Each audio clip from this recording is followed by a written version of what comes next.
7:35 now, and coming up next on Good Morning Cincinnati on Star 64 is National Problem Gambling Awareness Month, and we'll talk to Blake Huelsman from the Center for Addiction Treatment about the effects of a gambling addiction. We are moving on because March is National Problem Gambling Awareness Month, and some 900,000 adult Ohioans are at risk for problem gambling, including an estimated 11,000 in Hamilton County. Those with a gambling disorder have a higher risk of alcohol abuse, drug issues, depression, and anxiety. Unfortunately, problem gambling isn't just an adult problem. Even kids, online gaming can lead to problems with gambling down the road. Here to talk to us today about the effects of problem gambling is Blake Huelsman with the Center for Addiction Treatment here in Cincinnati. Blake, thanks so much for being with us. You know, those are serious numbers that we were talking about. Why has gambling become such a big problem in Ohio? That's a great question.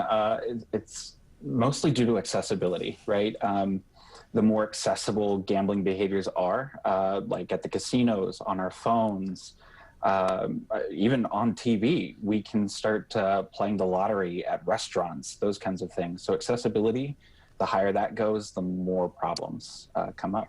You know, we've been talking about March Madness being right around the corner. A lot of people think sports betting is harmless, but you actually have a survey that suggests otherwise. What can you tell us about that? So I don't have the numbers in front of me, but it's one of those things that, again, because of accessibility, sports betting hasn't really become legal yet in Ohio technically, but it's on its way. So what we're trying to do is to say, like, you've got to be careful because it's there. It's easily attained. So keep an eye out for it. Make sure that you're not spending more than you should if you do choose to bet. So let's talk about some of the warning signs maybe that people should be on the lookout to watch for when this is something that's maybe just for fun, a hobby, but then it becomes on the verge of becoming a problem. Right. Here at the Center for Addiction Treatment, we try to provide assessment for that. So that's at free or little to no cost, actually, to anybody that feels like they need to be assessed for gambling. We start looking for things like, are you increasing the amount of time that you're spending gambling? Are you spending significant amounts of money in those behaviors? And ultimately, have you tried to quit and you've been unsuccessful?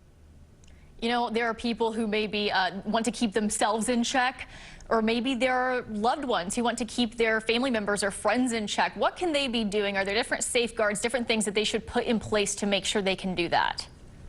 Most definitely. Ohio is kind of one of the leading states right now in America that are providing those resources. One of them is getsetbeforeyouBet.com, and they offer quizzes that you can take. They offer ways to set limits, ways to talk to your family members that you might think have a problem with this. And you can always contact us here at the Center for Addiction Treatment. We offer free assessments. So if you think you might have a problem, give us a call. We will be happy to set you up with an assessment. I'll probably be the assessor, and we can have a conversation about it. It's always important to talk and not just kind of put it on the back burner. Definitely something you want to address and a great resource. Blake, thanks so much for joining us this morning. You're welcome. Thank you. And we'd also like to thank the Center for Addiction Treatment in Cincinnati for the interview time today.